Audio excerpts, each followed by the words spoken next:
Welcome to the Nevis newscast for today, Wednesday, August 4th, 2010. I'm Bronte Swanston Hendrickson. Yesterday, Tuesday, was the traditional last lap for Culturama, which comprised the parade of troops and bands and the last opportunity for revelers to jam in the streets of Charlestown. The parade got on the way at just before 3 p.m., led by the masquerades. They were followed by the winners of the various shows being transported by pickup trucks.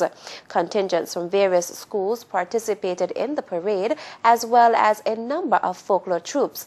The list of troupes: Cultural Links, Youth Moving Forward, Protect Your Pleasure, Leader Nadine Carty-Canes, Facebook Lovers or FB Lovers, The Rainbow Girls Reunited, Justice League, Dress and Come Catch It Before That, The Cockfinding the Gongs, Eyes Don't Lie, Homeboy Masquerade, Daddy Hog, Funmakers Jambalaya, and finally the Road March winners are the Ultrasonic Band with the title track of their album, Reunited.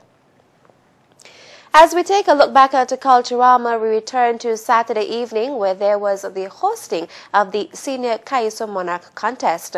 Following the battle, Royal Astro, with 863.5 points, was crowned the 2010 Kaiso King with his two songs, The Crusade and The Jungle.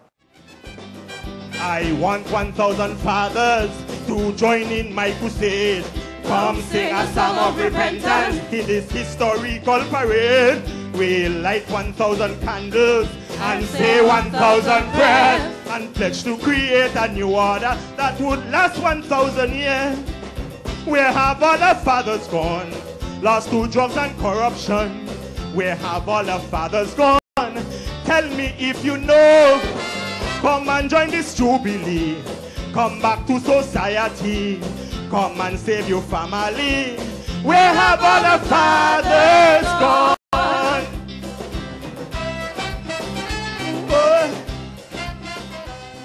First runner-up was This and That, scoring some 820 points with his two songs, Proud Divisions and Give God the Glory. The second runner-up position went to last year's king, I Souse Up, with 813 points. His two renditions were Crossroads and Mother's Pain. The other artists were Popo Wheeler, Hollywood, Nutsy, Kibi, and Baker.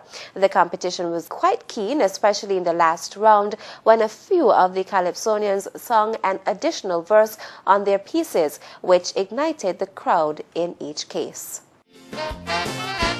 I taking this time out to clear the air. I hear no Calypsonian can't beat here.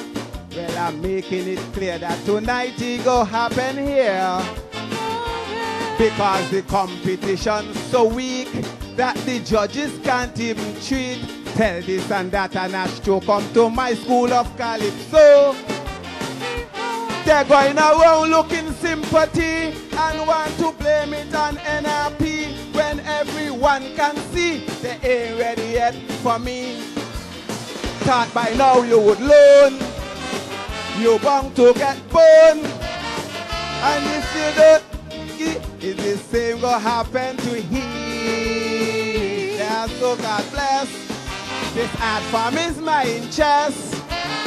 All the winnings that they get, they never give back to Nevis yet.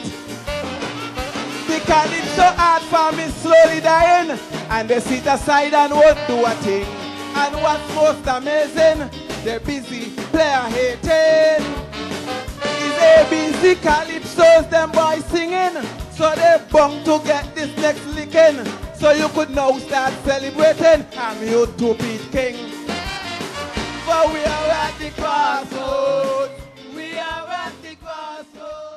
Moving into Sunday, there was the much-anticipated Miss Culture Queen contest. The six beauties, Trevicia Adams, sponsored by Carib Bury, St. Kitts Nevis Limited; Mary Wangui Gunjuri, sponsored by Island Tires and Hardware Limited; Deslin Dorr, sponsored by Dan Bacco, Trucking and Ready Mix Limited; Tishel Sutton, sponsored by Development Bank of St. Kitts and Nevis; Verna Grant, sponsored by Coastal Air Transport; and Yolinda Warner, sponsored by Lime, competed in some 4 judged segments. At about 2 a.m. on Monday, the results were announced to the massive crowd on hand. Winner of promotional speech segment, Deslyn Dorr. Winner of talent segment, Verna Grant. Winning the cultural evening wear segment, Trevicia Adams. Winner of the interview segment, Verna Grant. There were also 2 prizes given that were not judged. These were Miss Photogenic, Trevicia Adams, and Miss Amity going to Mary Wangui Gunjuri. The final results are as follows. Second runner-up, Trevicia Adams. First runner-up, Deslyn Dorr. Miss Culture Queen 2010, Verna Grant. The most poignant moment of the show was when the eventual winner completed her talent seemingly unaffected during a heavy downpour of rain. MC for the evening was Leslie Sugarbowl Morton, and the hostess was Miss Simone McGrath. On Sunday, 1st August, the Nevis Island administration continued with its efforts to remember the souls lost on the MV Christina. This year was the 40th anniversary of the incident, described as the worst maritime disaster in the Federation's history. For the first time, a representative from the federal government participated in the person of Deputy Prime Minister Sam Condor. I remember when the call went out, I think we heard it on ZIZ, and almost the entire St. Kitts population flocked to the seafront to just look, stand in awe and amazement and wonder and disbelief, because some people had just left the seashore to bid their loved ones, bon voyage and safe journey, only to be recalled shortly after with the tragic news. And so I remember that day. I was at the waterfront. And that hit every home, every household in St. Kitts. Everyone without exception. The ceremony was punctuated with tributes, songs, and poetry from survivors and the children of those affected by the tragedy. Premier Parry delivered an address that looked at many aspects of the tragedy and how it affected our people. This 40th year is a time for reflection. It is a time to think. It is a time to reach out to each other. It is a time to value what we have achieved in the last 40 years. And it is a time to say, look, let us change our ways. Let us be more positive. I want to say, let us be one nation, one island. Let us put aside the division of politics. Let us put aside the dishonesty and the lying and the destruction of character.